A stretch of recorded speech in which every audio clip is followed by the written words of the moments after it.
tarde, meninos e meninas. Estamos aqui, mais uma vez com a nossa aula ao vivo, onde hoje a gente vai dar continuidade do assunto da aula de terça-feira, Revolução Industrial. Quem assistiu à aula percebeu que eu passei uma atividade sobre a aula. Nós vimos a introdução sobre a Revolução Industrial, ou seja, como ela começou, em qual foi o continente, o país, de que forma o movimento revolucionou todo esse continente. A gente viu isso lá na aula introdutória. Vocês que estão presentes aqui na aula, quem não assistiu, pode falar a verdade. E aí? Matheus disse que assistiu. Jade assistiu. Ana Tereza, Clarice. E aí, meu povo, bora participando. Assistiram a aula de terça-feira? Não assistiram? E aí?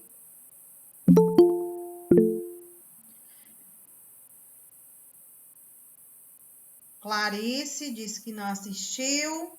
Jade disse que assistiu a metade. E aí? Quem mais? Os meninos que entraram agora. O Júlio César e a Luana assistiram a aula de terça-feira sobre a Revolução Industrial, a introdução dessa revolução.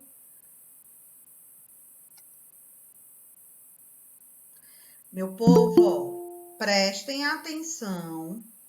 Não deixe ficar acumulando a atividade, acumulando conteúdo. Sigam o horário de vocês como se estivesse na sala de aula. Organizem o seu tempo.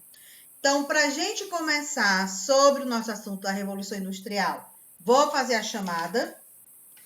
Nomezinho de vocês no começo da aula e no final. Quem não responder, por mais que esteja presente, eu vou colocar falta. Então, responda. Bora lá, Ana Letícia, Ana Tereza. Presente. Arthur, Carlos Gabriel, Clarice. Presente. Jader. Presente. José Antony, José Guilherme, Júlio César. Presente. Luana. Presente. Maria Luísa. Presente. Matheus Barbosa. Presente. Matias. Miguel Cailon. Osmar. Rebeca. Vitória e o Ellen. Então, vamos lá. Com relação à aula de terça-feira, quem assistiu vai relembrar. Quem não assistiu vai prestar atenção e vai ter que assistir essa aula, porque o TD que vocês, a partir de amanhã, já vai estar sendo entregue na escola, é sobre a Revolução Industrial. Então, precisa assistir a aula. Se não assistir, não vai conseguir responder. Nem adianta ficar procurando resposta na internet, porque tem que ver a aula, que as respostas estão lá. Deixem de preguiça. Então, a nossa Revolução Industrial aconteceu no continente europeu. O primeiro país que colocou em prática esse movimento, essa revolução, foi a Inglaterra. Foi a pioneira. E por que que ela fez isso? Porque outros países da Europa estavam se destacando e ela sentiu a necessidade de também se tornar uma grande potência, ou seja, de se destacar. Quais foram esses países que se destacaram, que fez com que a Inglaterra ficasse, como a gente costuma dizer, com a pontinha de inveja e procurar fazer algo também para chamar a atenção? Os dois primeiros países, Portugal e Espanha, que fizeram parte das grandes expansões marítimas, ou seja, as grandes navegações, onde eles saíam lá da Europa, iam com destino às Índias para comprar especiarias, porcelana, tecidos, levar de volta para a Europa e vender nas feiras. Diante dessa ação de Portugal e Espanha, como eles precisavam mudar uma rota, porque ao contornar o continente africano, eles sofriam uns grandes naufrágios por conta das fortes tempestades, por conta dos icebergs, eles resolveram mudar a rota, ou seja, mudar o caminho. E ao mudar esse caminho, Portugal e Espanha encontraram um novo continente, um novo mundo, que foi a América. E daí então começaram a explorar o continente americano e explorando começaram a enriquecer mais. Inglaterra, ó, ficou de olho nisso. Além de Portugal e Espanha, tinha a França, que tinha um grande domínio dentro da Europa, político e militar. Um dos militares de maior poder e que outros países tinham medo da França era Napoleão Bonaparte. Então, Napoleão ele conseguia colocar o medo, o terror na população do continente europeu, fazendo assim com que os países seguissem o que a França determinava. Inglaterra, para poder se tornar uma grande potência, começou a pensar em qual lado eu vou começar a expandir. Vou para a navegação? Se eu for para a navegação, eu vou entrar em concorrência com Portugal e Espanha. Vou para a parte militar? Não sei. Vou entrar em concorrência com a França, Napoleão Bonaparte. Vou procurar outro meio. Foi quando eles começaram a observar as indústrias e a perceber que, construindo máquinas, elas iriam substituir a mão de obra e iriam produzir mais. Foi desde então que deu-se início à Revolução Industrial. A mecanização nas fábricas começou a ser implantada no país da Inglaterra, que foi o primeiro país a fazer parte desse movimento, onde após a primeira fase da Revolução Industrial tivemos a segunda fase, que segunda fase foi essa? Além da Inglaterra, outros países também começaram a implantar a mecanização, ou seja, os equipamentos na indústria. Quais foram esses outros países?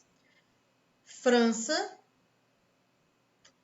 Reino Unido, que era a Inglaterra, e Estados Unidos, a Alemanha. A Alemanha foi o primeiro país na segunda fase a fazer isso. Viu que a Inglaterra estava se dando bem, ó, e foi se tornar competitiva dela. Depois da Alemanha, vieram os outros. França, Estados Unidos. E assim o mercado começou o quê? A crescer. Em vez de ter só um país produzindo em grande escala, em grande quantidade, passou-se a ter mais países. E tendo mais países, mais indústrias, aprimorando a tecnologia, diante disso, começou a se expandir o mercado. Por quê? Lá na primeira fase da Revolução Industrial, com a Inglaterra, esse processo de mecanização e exploração das máquinas na fábrica começou em um tipo de indústria, que foi a têxtil. E o que isso significa? O algodão que era plantado lá na zona rural, pelos agricultores, eles eram colhidos, o algodãozinho que a gente tem em casa, saquinho de algodão. Então, os pedaços de algodão, eles eram colhidos, tirados das plantas, levado para a fábrica. Na fábrica, eles começavam a tecer esse algodão, que isso significa começavam a puxar os fios, não só de algodão, mas também de lã e de seda. Então, fazia parte da produção, ó, das nossas roupas.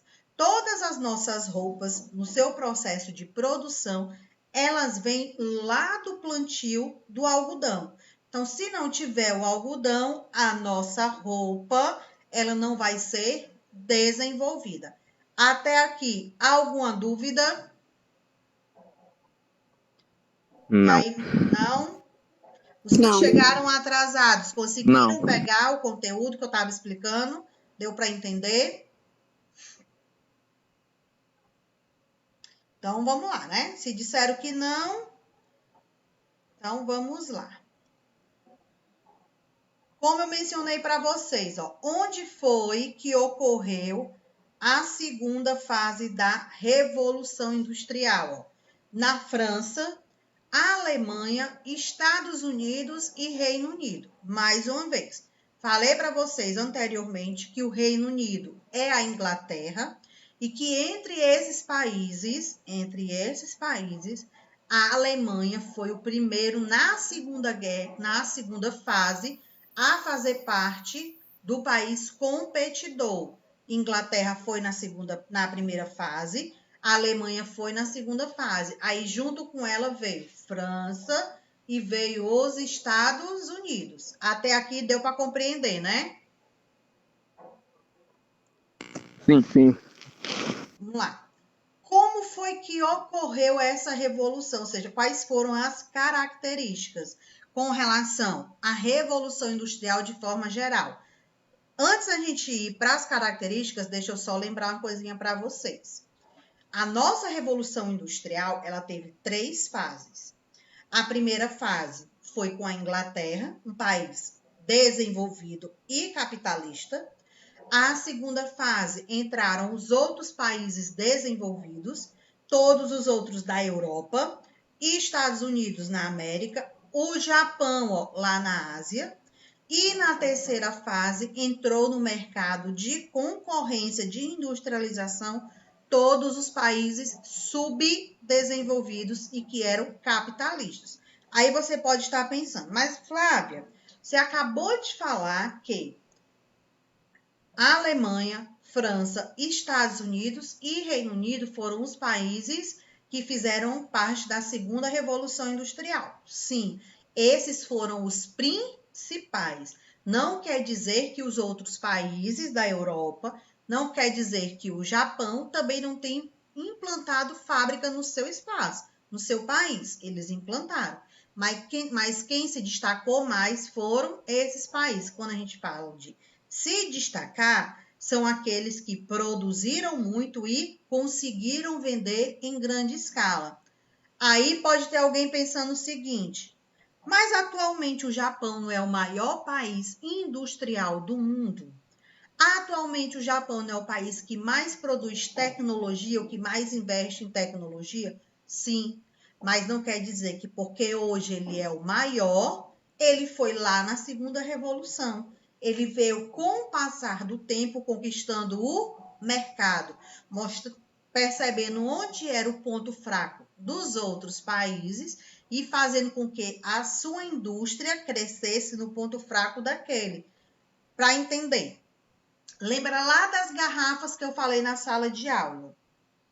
Se eu vendia garrafa e o meu colega também vendia garrafa e eu queria vender mais do que ele, eu poderia vender mais caro que ele? Não. Eu poderia vender do mesmo preço que ele? Até poderia. Mas eu ia ter que ter muito quê? Como a gente costuma dizer, muito queixo, muita lábia para conquistar o consumidor. Mas se eu baixasse um pouquinho o preço, eu iria vender mais do que ele? Ou seja, era uma venda certa? Era uma venda certa. Então, o Japão percebeu isso na segunda revolução. Os países colocavam seu preço e ele percebeu que se colocasse mais barato, ele, durante a terceira revolução industrial, ele iria crescer, ele ia expandir o seu mercado e iria se tornar uma grande potência que ele é hoje. Compreendido? Sim. Então, as Sim. características da Revolução Industrial. Se tiverem dúvida, quiserem fazer algum questionamento, podem falar. Não vou deixar eu falando sozinha, não. Então, as características são as seguintes, ó.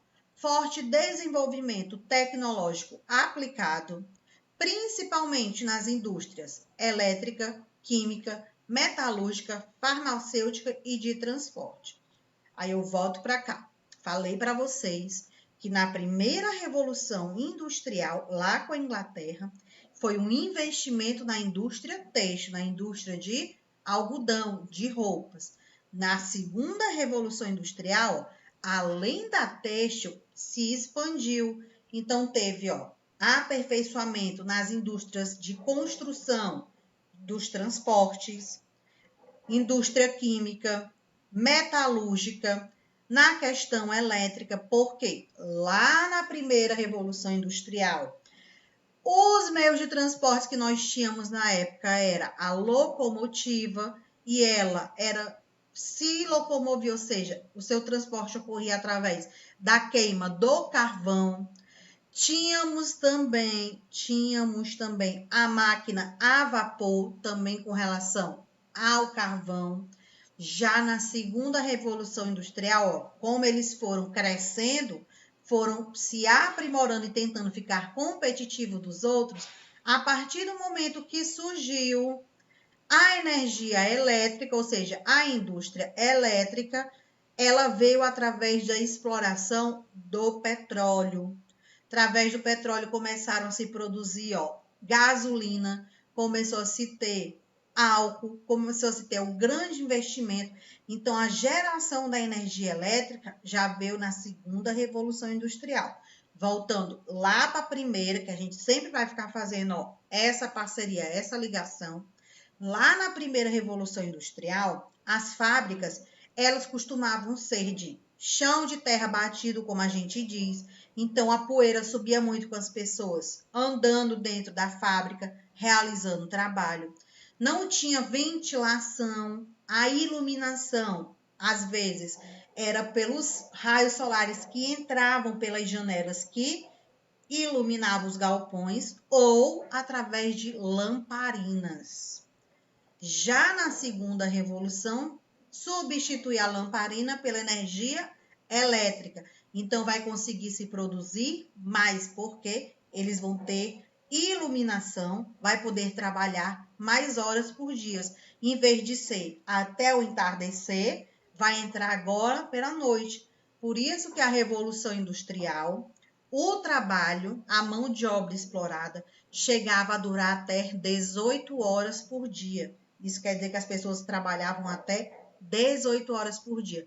Era um trabalho exaustivo, cansativo. Voltando para o nosso slide. Essa revolução foi a época de importantes tecnologias que melhorou a qualidade de vida das pessoas e ajudou a aumentar a produção das indústrias. Quando eu falo para vocês que melhorou a qualidade de vida das pessoas, essas pessoas que eu estou falando para vocês, não é as pessoas da classe pobre, não eram os operários, era o povo da classe média e o da classe alta. Por quê? Vocês acham que uma pessoa que ganhava, um exemplo, colocando no nosso real para vocês compreenderem, uma pessoa que ganhava R$500, ela tinha uma família com 5 a 8 pessoas dentro de uma casa. Vocês acham que com R$500 ele ia conseguir alimentar, comprar roupa, comprar as coisas para dentro de casa, tudo? Ia ter esses R$500 para tudo isso? Não. Com certeza Não. não, tia. Não. E aí, quando eu digo para vocês que o rico fica mais rico e o pobre fica mais pobre, a gente pega o nosso dia atual. Nesse período da pandemia, o nosso arroz, o feijão, a gente costuma dizer que está aos olhos da nossa cara. 1 quilo de arroz por R$7, R$8. 1 quilo de feijão, R$9, R$10. Uma bandeja de ovos, até os ovos que eram baratos, agora eles estão caros. Uma bandeja de ovos, R$20. Bandeja de peito de frango que antes a gente comprava por R$9, R$10, agora a gente compra por R$13, R$15. Então, ó, o preço das coisas aumentam, mas o preço do pobre, do salário do pobre, daquele operário, ele não aumenta.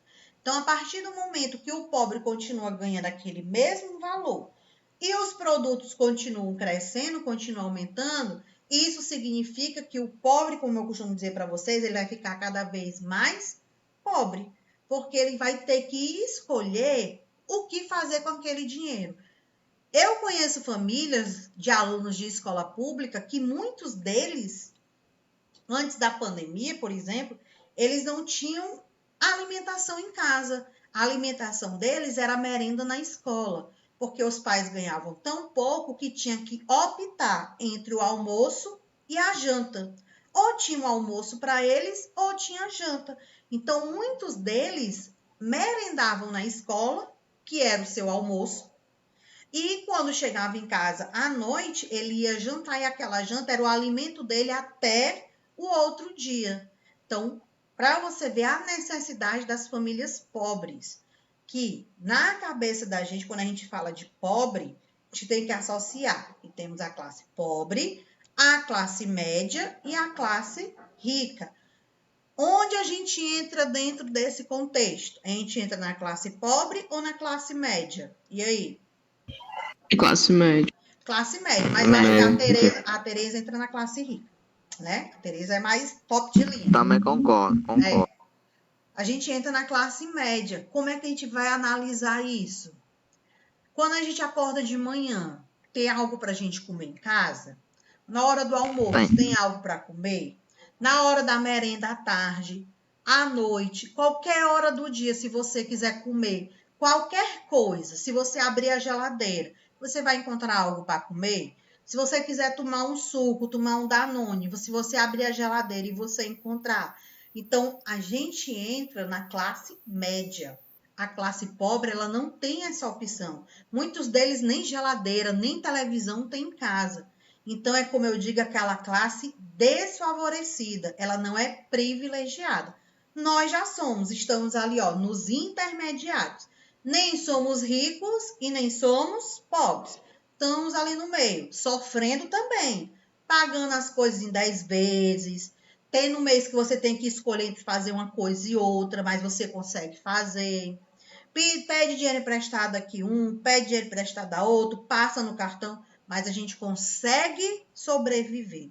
O pobre não. Nem pedir emprestado ele tem esse direito, porque ele não vai ter como pagar. Então a gente precisa entender essa situação, que não é só do Brasil. Essa situação ela ocorre, ó, em todo o nosso planeta. Claro que tem países que a classe pobre é como se fosse a nossa média, ou seja, eles vivem bem comparado com a gente. Sim, mas todo país tem seu problema, todo país tem alguma dificuldade. Coloque isso na cabecinha de vocês. Até aqui, compreendidos? Sim, tia. Sim. Sim, então vamos lá. Continuando nas características da Revolução Industrial. Por conta desse processo, deixa eu vir para cá. Por conta desse processo de industrialização, as fábricas contratando mais pessoas, o que foi que aconteceu lá na Europa?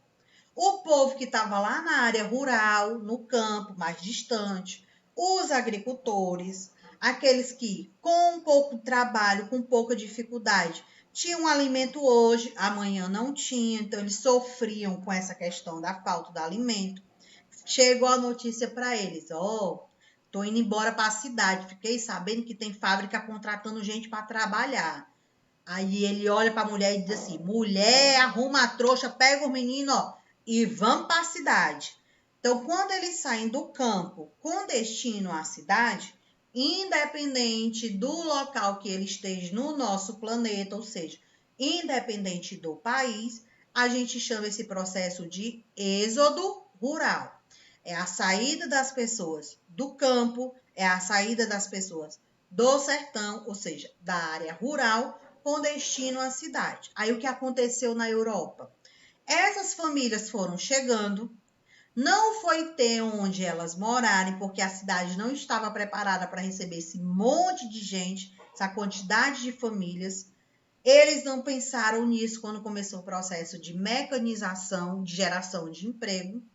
Então, como essas famílias não tinham onde morar, iam morar nas ruas, debaixo de viadutos, invadiam casas abandonadas, prédios abandonados.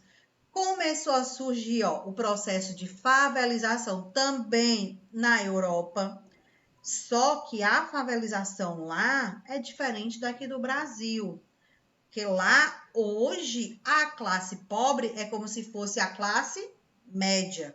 Não, a gente não encontra a classe miseráveis. Ai, Flávia, então quer dizer que não tem morador de rua lá? Tem. Tem. Todo país do mundo a gente encontra morador de rua. Porque essa ação de morador de rua são consequências de vários pontos. Às vezes são pessoas que começam a ter problemas de saúde, ou seja, Alzheimer, então ela perde a memória, ela não lembra das coisas, aí a família a abandona na rua porque não quer ter cuidados, porque não quer ter preocupação. Outros sofrem violência dos filhos e acabam, ó, indo embora. Então, nós temos essa diferença. Lá nesses países europeus, a favela, como a gente pode relacionar, que são as comunidades, eles moram em conjuntos habitacionais, como se fossem condomínios. Mas comparando a população de lá, pobre, com a nossa do Brasil, é como se eles fossem a classe média. É como se fosse a gente. Então, a gente pode dizer que se estivesse na Europa, a gente estaria vivendo bem, não estaria vivendo mal. Deu para entender? Sim. Então, Sim, tia. continuando. Além do êxodo rural, que é a saída das pessoas da área rural para a área urbana, ou seja, do campo para a cidade, a utilização do gás e do petróleo ajudou na geração de energia. O carvão mineral começou a ficar em segundo plano. A energia elétrica ajudou na iluminação urbana, residencial e industrial. Olha só, eu falei, ó, urbana, residencial e industrial. Isso significa o quê? Cidades, as casas das cidades e as indústrias. E o povo lá do campo? Eles evoluíram com a Revolução Industrial? Não. Eles continuaram lá no seu campozinho utilizando vela, utilizando a lamparina, não tendo energia, porque a modernização, a evolução, ó, demorou a chegar lá. Sabe quando foi que começou a chegar na zona rural? A partir, ó, da terceira Revolução Industrial, quando se expandiu para os países subdesenvolvidos. Quando os países desenvolvidos, principalmente da Europa, perceberam que eles precisavam manter o povo do campo lá, porque não tinha mais espaço na cidade. Então, eles começaram a levar a energia elétrica para lá, para manter essas pessoas no campo. Compreendido? Sim. Sim, pois Sim. vamos aqui analisar, ó, essas imagens. A primeira imagem que nós temos, o primeiro quadrado, tem uma prensa móvel. Quem não sabe o que significa essa prensa móvel? Eu. Eu Não tem também. os nossos jornais de hoje, jornal impresso, o Diário do Nordeste, Sim. o Povo, pronto. A Sei. prensa móvel, ela faz exatamente essa função. É como se fosse uma máquina de xerox, só que eles faziam o quê? Ó, colocava folha e aí eles rodavam e a folha saía com todas as notícias. Lembrando a vocês que nesse período as notícias elas eram escritas à mão com a famosa caneta tinteiro. Pegava a caneta, mergulhava na tinta e ele escrevia. Depois disso ele pegava, ó, essa folha, colocava ela na prensa e ficava passando. E as outras folhas iam que, ó, iam pegando a tinta que tinha e ia saindo como se fosse uma cópia. Então, era a imprensa, vamos dizer assim. E por que ela era móvel? Porque poderia deslocar ela de um espaço para o outro. Nosso segundo ponto ainda Era como se fosse uma impressora, né? Isso. Nosso segundo desenho, vamos dizer assim, do primeiro quadrado, o rádio. Nós tínhamos também o alto-falante, a fita elétrica, o telefone. Esses objetos, vamos dizer assim, eles fizeram parte do processo de evolução. Por exemplo, os rádios hoje. Em toda casa a gente encontra rádio hoje. Será que a gente encontra? Não. Não. Sabe por quê? Porque o nosso avanço tecnológico, os investimentos, o aperfeiçoamento faz com que a gente tenha um rádio, por exemplo, ó, dentro de um celular. Então, eu posso, dentro de um celular, através do fone ou do alto-falante, colocar numa rádio. Eu posso colocar no YouTube e ouvir a música que eu quiser. Eu posso baixar essas músicas, baixar esse vídeo. Posso ir para o Spotify. Então, eu tenho várias opções que fazem a função do rádio antigo.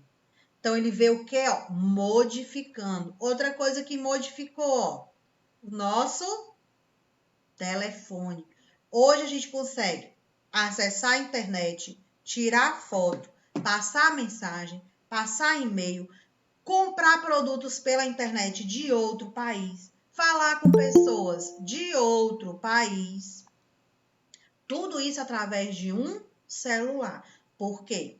Foram percebendo, quem foi percebendo foi principalmente os japoneses, que essa informatização, tecnologia, dava para abrigar tudo dentro de um espaço pequeno. Que espaço pequeno é esse? O celular. Nosso segundo quadrado para a gente analisar. Já temos o filme fotográfico. Meu povo, sabe o que é esse filme fotográfico? Vocês sabem o que é? Uma câmera? É uma câmera fotográfica. Hoje, a gente vê quando... Claro que a gente está na pandemia, né? Mas estou tirando a pandemia. Nas festas, nos aniversários, nas confraternizações. Você vê muita gente com câmera fotográfica? Não. A gente vê o povo com o quê, Com celular. Com celular ou câmera Com profissional. celular e tirando foto com a câmera do celular. Então, como eu disse, com o passar do tempo, em um pequeno espaço, ele vai tendo várias funções. Quando eu falo pequeno espaço, tá aqui o nosso pequeno espaço, Se nesse momento eu quiser tirar uma foto, pedir para vocês ligarem a câmera e quiser tirar uma foto de vocês, eu consigo? Consigo. Se eu quiser passar uma mensagem para vocês agora, eu consigo? Eu consigo. Se eu quiser colocar um slide na nossa aula pelo meu celular, eu consigo? Eu consigo. Se eu quiser ligar para a Leide, para a Cristina, para o Gleides, para qualquer outra pessoa ao mesmo tempo, eu consigo? Consigo. Através de quê? Através do WhatsApp, através de um aplicativo. Então, a nossa tecnologia, ela vai fazendo o quê? Juntando tudo em um mesmo espaço. Vocês lembram que eu falei na sala de aula sobre o chip?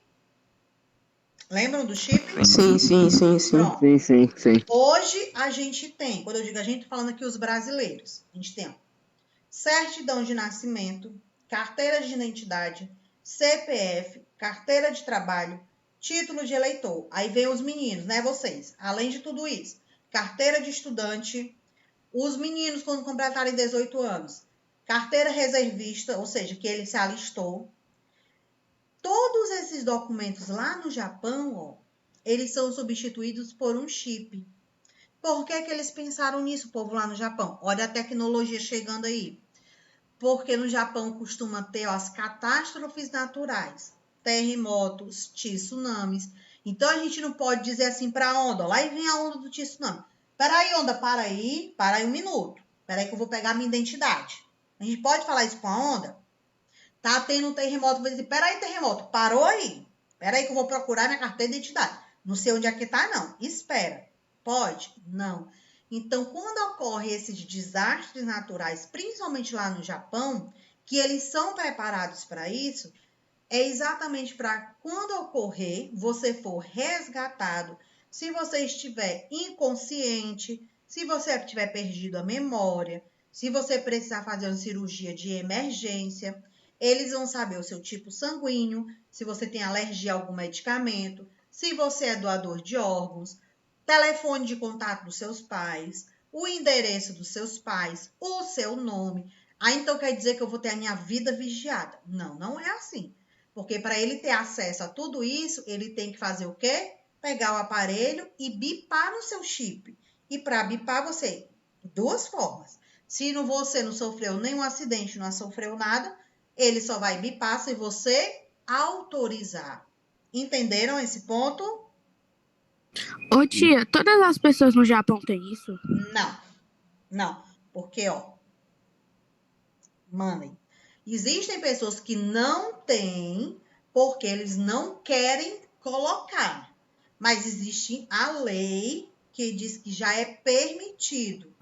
É muito caro? No Japão não é muito caro. Para a gente é. É como se para a gente fosse aqui mais ou menos uns 40 mil reais. Mais ou menos isso.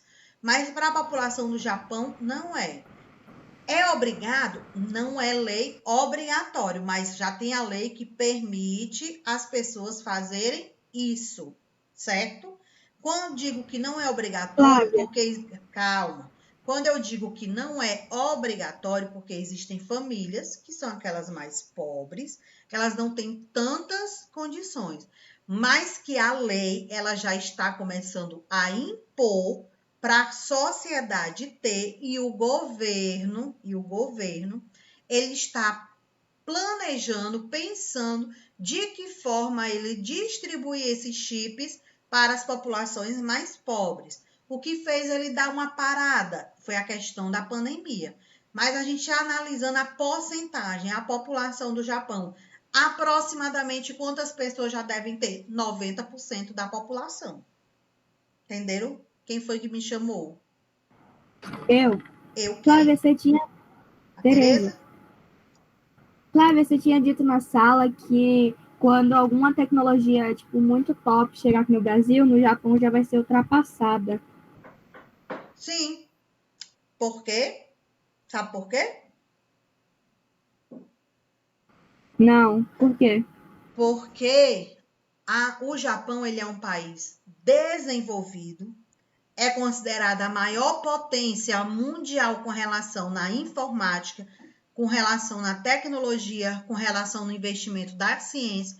Então, eles procuram diariamente estar melhorando a sua tecnologia. Então, quando eles lançam no mercado lá, começa a vender, aí tem o mercado mundial que tem as feiras mundiais de tecnologia. Esses aparelhos, essa tecnologia é mostrada para o mundo. Os países desenvolvidos, eles vão analisar de que forma eles vão comprar essa tecnologia. E o subdesenvolvido, ele vai esperar acontecer o quê? Esse produto baixar o preço. E quando é que ele vai baixar o preço? Quando ele já começar lá no Japão a deixar de ser um produto importante, que vai ter outro melhor do que ele. Vou dar um exemplo para vocês. Como é o nome desse relógio? E aí? Vocês sabem? Eu acho que é algum relógio da Apple. Aquele relógio que dá o. Como é que é o nome? Que dá Da os batimentos. Pronto. Claro que o meu não é o da Apple, né? Claro que não é, porque eu não vou comprar, que eu não sou nem doido, nem tampouco tenho dinheiro para isso. Teria que parcelar em 500 vezes. Mas vamos dizer assim, os similares, né? Os genéricos, a cópia. Quando foi que ele começou, esse relógio começou a chegar no Brasil, no nosso mercado? Vocês sabem? Ano retrasado, tio, por aí. Estamos em 2021. Começou a chegar no mercado Eu acho do que ele Brasil. chegou em 2019. Começou a chegar no mercado do Brasil. Quando eu falo no nosso mercado, é vender nas lojas. Não é comprar na internet. Começou a vender nas lojas em 2018. A vender nas lojas. A vender pela internet foi em 2016, onde os ricos começaram a comprar. Mas nas lojas do Brasil começou a chegar em 2018. E vocês sabem quando ele foi lançado lá no Japão? 1999. Não vamos até aí não, né? Nos anos 2000. 2014. 2000. 2014. 2000. E 14. 2000. 2000? 2000. Errei por 10 anos. No ano 2000 ele começou a ser lançado no Japão. No Brasil, os ricos começaram a comprar pela internet. Em 2000 que eu falei? 16. 16. 2016. Chegou nas lojas para vender aqui em 2018. 18. Então, esse relógio aqui, ó, lá no Japão, ele já está o quê? Ultrapassado.